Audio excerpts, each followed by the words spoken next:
Preschool is the perfect time to start building essential skills of problem solving and critical thinking. So let's check out 4 different ways that you can physically support young learners while they're doing engineering activities. Plus, stay to the end to hear why this is so important for young learners. When saying engineering activities, I'm talking about activities that follow the engineering design process, which is a set of steps that anyone can use to solve a problem that they're facing. The steps are you ask a problem that you may be facing.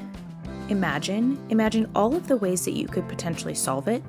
Draw a blueprint of what you think you'll create.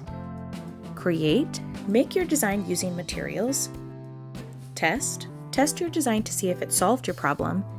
Revise your design if it doesn't solve the problem. Share with others what you found, what worked, what didn't work, and how you could revise your design. I have a full engineering design process video linked in the description below, describing each step in more detail. What are the 4 ways I have found that make engineering activities more accessible to my young learner?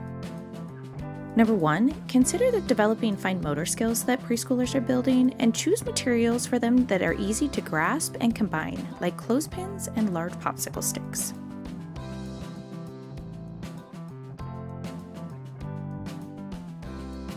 Number 2, pre-cut all the tape and give them small pieces. This can cut down the time spent cutting and potential frustration of not getting the correct amount of tape.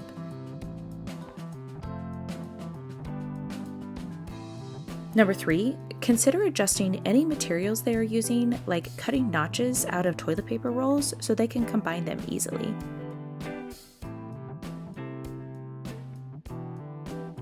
Number 4, preload tape on some of the materials so they can quickly combine materials. So why is it important that we physically support young learners doing engineering activities by prepping materials that they're going to use? Well, it allows them to keep their focus on solving the problem and innovation, rather than having to focus on getting the materials to work for them. And we make engineering activities more accessible for every learner. By the way, check out my free engineering activities highlighting science in the description.